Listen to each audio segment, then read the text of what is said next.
ұлттар ұйымы Сауд Арабиясы мен Біріккен Араб Әмірліктеріне 5 ай бұрын уәде еткен Йеменге гуманитарлық көмек көрсетуге шақыруды ақпан айында өткен жиында қос тарап $750 миллион береміз деп айтқан болатын. Қазіргі таңда Сауд Арабиясы $121 миллион $700 мың, ал Біріккен Араб Әмірліктері $195 миллион көлемінде қаражат аударыпты. Жалпы алғанда биыл $4 миллиард жинау көзделіп отыр.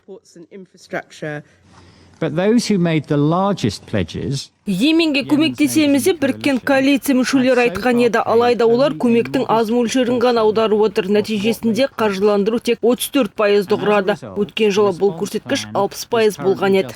34% funded, compared, as I said, to 60% this time last year. Әскери коалицияны басқаратын Сауд Арабиясы 2015 жылы Йемендегі кикілжіңге араласты. Олар хусеиттердің шабуылынан жан сауғалаған үкіметті қайта қалпына келтіргісі келді. Соңғыларды Иран қолдауда. Біріккен ұлттар ұйымы Йемендегі жағдайды әлемдегі гуманитарлық көмекке ең мұқтаж ел деп сипаттап отыр. Соғыс болған 4 жылдың ішінде 10 мыңдаған адам қаза тауып, миллионға жуық азамат жарып тамақ ішпейді. Елде жаппай аштық орнауы мүмкін. Осы ретте жаһандық азық-түлікпен қамтамасыз ету бағдарламасы 20 маусымда Йеменге гуманитарлық көмектің мөлшерін азайтатындығын айтқан болатын. Олар хусейт повстанцылықтармен келісімге келе алмай отыр. Соның салдарына елдің астанасында 850 мың адам көмекке мұқтаж. Жаһандық бағдарламамен хусейттер келісімге келе алмағандықтан Йемен зардап шегіп отыр. Біздер йемендіктердің талап тілегі басты орынға қойылады деп үміттенеміз. Жаһандық бағдарламаның атқарушы директоры аталмыш ұйым повстанцылықтармен келісімге келіп жатырғандықтарын жеткізді. Біздер бүгін түнімен келіссөздерді жүргіздік, қазіргі таңда алдын ала келісімге келдік, алайда әзірге ешбір құжатқа қол қоймадық. Біріккен ұлттар ұйымы Швецияда желтоқсанда бас қосқан кездегі қос тараптың келісіміне сәйкес зардап шеккен тарапқа көмектескісі келеді.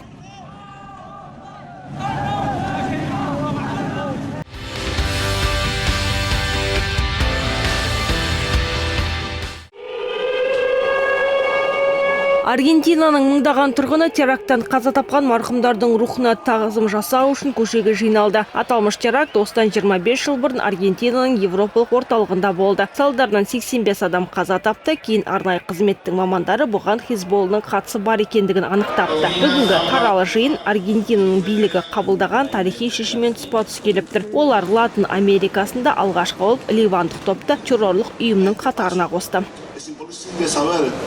Біздер Хизболланың террорлық ұйым екендігін, олардың біздің континентте жұмыс жасайтындығын білеміз. Олар заңсыз операция ұйымдастырып, сол арқылы қыруар ақша тауып отыр. Аргентина Хизболланың мойнына тағы бір терактты іліп отыр. 1992 жылы Израильдің Буэнос-Айрестегі елшілігіне шабуыл ұйымдастырылды. Сол кезде 29 адам қаза тапты. Алдын ала болжам бойынша аталмыш топты Иран қолдап отыр. Иранда біздің тума туысқандарымызды өлтіруге тапсырма берген адамдар тірі, оларды әлі жақсы қорғайды. Біздер соңғы деміміз қалғанша неліктен олар бостандықта жүр деген сұрақты қоямыз. Аргентинаның қаржы министрі Хизболланың қаражатын қатырып қойғандығы туралы ақпарат таратты. Өткен жылы Аргентина Хизболланың бір тармағы саналатын Баракаттың 14 мүшесінің қаражатын сақтап қойған болатын. Билік өкілдері аталмыш қылмыстық топ Аргентина, Бразилия мен Парагвай елдерінің аумағында жұмыс жасайды деп пайымдайды.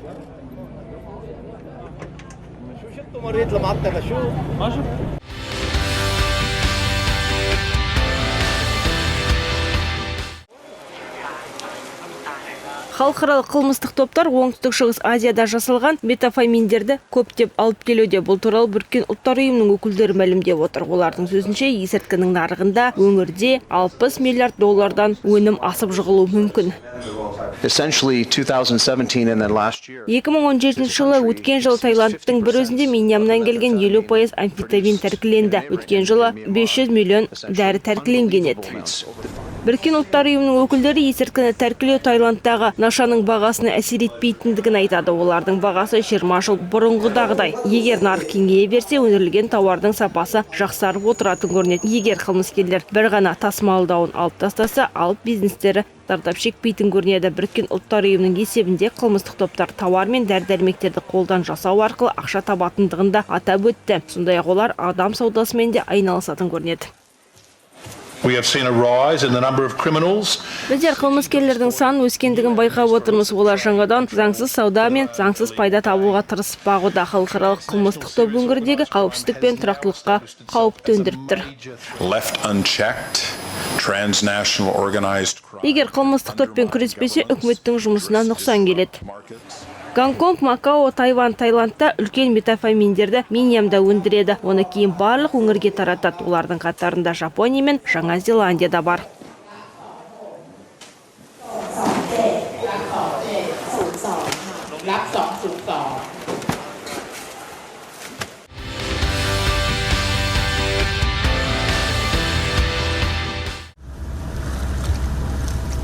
Жиырма 27 жасар костарикалық Хуан үшін әрбір жұмыс күні өміріндегі ең соңғы күн болуы мүмкін. Ол Понтарес провинциясында орналасқан Таркалес өзенінен туристер үшін қолтырауындарды судан алып шығып күн көреді. Ер адам өзге жұмыс іздегендігін айтады, алайда ол жаңа кәсіпті таба алмапты.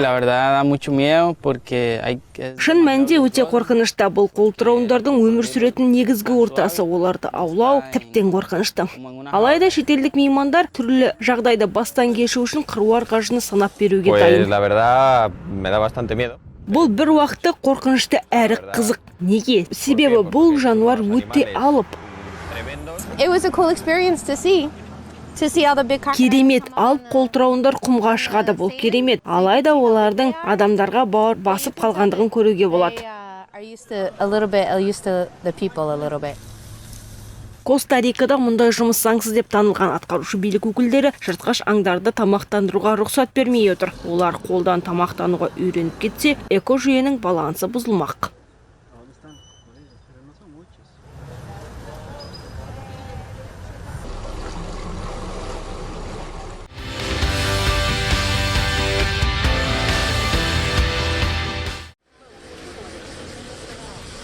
Студияның қабырғаларына осы жерде қайтыс болған адамдарды еске алуға келген. Кейбіреулері жаратушыға сыйынып жатыр. Бұған дейін бұл ғимаратты қаскүнем өртеп жіберген болатын. Соның кесірінен 33 адам көз жұмды. 30-дан астам адам зардап шекті. Қайсыбіреулері ауыр жағдайда.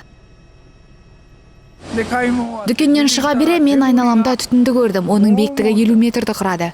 Киотаның анимациялық студиясы өзінің аниме жанкүйерлеріне қамқорлық танытады. Оның жұмысшылардың басынан неліктен мұндай жағдай туындағанын білмеймін. Бұл кешіретін жағдай емес. Куәгерлердің сөзінше 41 жасар ер кісі өліңдер деген айқаймен ғимаратқа жанармай құйып өртеп жіберген. Жергілікті бұқаралық ақпарат құралдары өкілдерінің берген ақпарына сәйкес, бұл уақытта студияда 74 адам болыпты.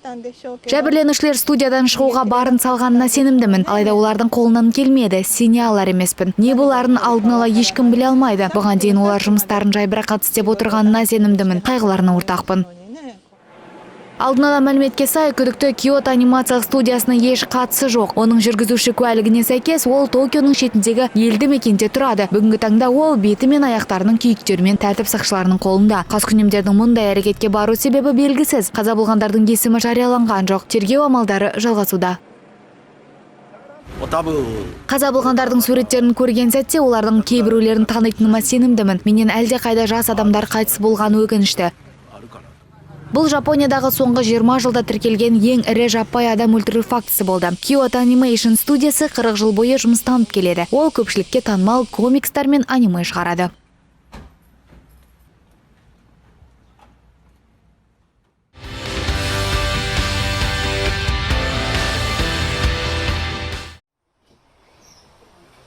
Камбоджадағы Кампонг Спы провинциясының тұрғыны қоқысқа қарсы креативті әрі пайдалы күрес жүргізуге бел буған. Ол лақтырылған шыны және пластик бөтелкелері мен өзге де қоқысты жинап кафе құрастырған. Тіпті кеуіп қалған пальма жапырақтары да жарап кетті. Олардан атау жазылған тақтайша жасалды. Кафе атауы қоқысты кафе. Бұл әрекетімізбен барлық кафе иелеріне тек табысты ойламай, қоқыстың адамзатқа, табиғатқа, болашақ ұрпаққа қалай әсер ететінін ойлау қажеттігін жеткізгіміз келді. Бір кесе кофе үшін қонақтар $1,5 төлейді, немесе өздерімен әкелген 100 пластиктік бөтелкелер тапсырады. Олар болашақта кафенің кеңейтілуі мен өзге де жобаларға қажет болмақ. Біз клиенттерімізге мұнда қандай да бір қоқыс қалдыруға рұқсат етпейміз. Егер сіз бізден бірнеше рет қолданатын ыдысты сатып алмасаңыз, біз сізге кофе сатудан бас тартамыз. Ал егер клиенттер өз ыдысымен келсе, оларға 30% жеңілдік қарастырылған. Мен олардың қоқыстан құнды заттар жасайтынымен мақтанамын. Мәселен, бұл ыдыс пен түтікше бамбуктен жасалған. Олар өте керемет. Мұндай кафе біздің қоршаған орта үшін пайдалы, сонымен қатар экономикаға да көмек береді. Мәселен, мына ыдыс пальма ағашынан жасалған. Адамдар осындай ыдыстарды қолдан жасап нәпақасын таба алады. 2013 жылы аталмыш кафе иесі кокос мектебін құрды. Ол жақта балалар ағылшын тілі мен қоқысты қайта өңдеуді үйренеді. Оқу ақысын қайта өңдеуге жарамды қоқыс әкелу арқылы есептейді. Айта кетелік, жыл сайын әлем мұхиттарына пластиктің 8 тоннасы түседі. Қоқыстың басым бөлігін оңтүстік шығыс Азия елдері лақтырады. Әсіресе Индонезия, Филиппин, Вьетнам мен Таиланд.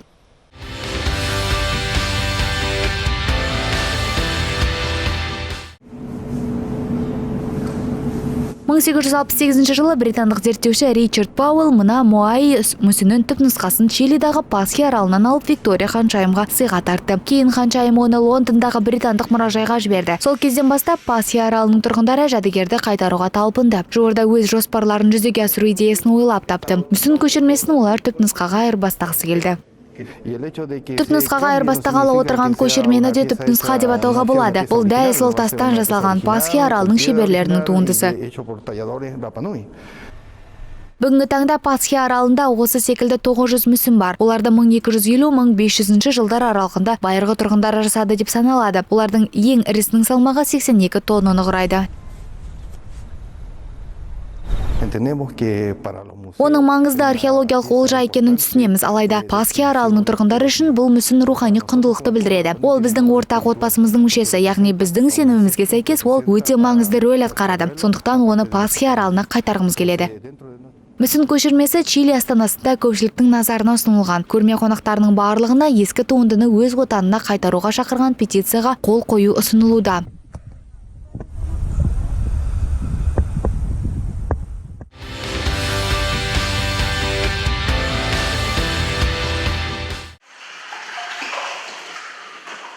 Ресейдегі өзен камчаттарына 100 жыл бұрын жойылу қаупі төнгеніне сену қиын. Басты себеп браконьерлік. Олардың санын Воронеж қорығының көмегімен сақтап қалған. Бүгінде бүкіл Ресей бойынша 700 мың камчат бар. Очень многие списывают на царский промысел во время... Көбісі патшалық кәсіп деп атайды. Патша кезінде кәсіпшілік мықты болды. Дегенмен браконьерлік болды. Алғашқысы империалистік, екіншісі азаматтық соғыс. Бұл браконьерлік жылдары. Ол кезде көптеген жануарлар жойылды, камчаттар да солай. 20-шы жылдары 3 сақталған ошақ табылды. Ошақтар 30-40 отбасынан құралған. 30-47. Негізі 1923 жылы қаланған Воронеж қорығы Ресей бойынша алғашқы әрі жалғыз камчат тәлімбағы саналады. Аталмыш жануарларды жабайы табиғатта көру мүмкін емес. Камчаттар түнгі жануарлар уақыттарының жартысын суда өткізеді. Алайда қорықтың 2 қабаттық аквариумында оларды күндіз-түні бақылауға болады. Оларды жақыннан бақылау мамандармен бірге жүргізіледі. Ондай жағдайда олармен суретке түсуге болады.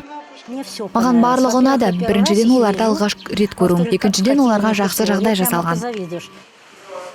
Камчат Еуропаның ең ірі кеміргіші. Ұзындығы 1 метрге жуық. Әр вольерде ағаш бар. Олардың көмегімен камчаттар күніне 1 миллиметрден өсетін өздерінің мықты тырнақтарын қайрайды. Түскі рацион көкөніс, шөп пен бұтақтардан тұрады. Олардың қорық қызметкерлері әзірлейді.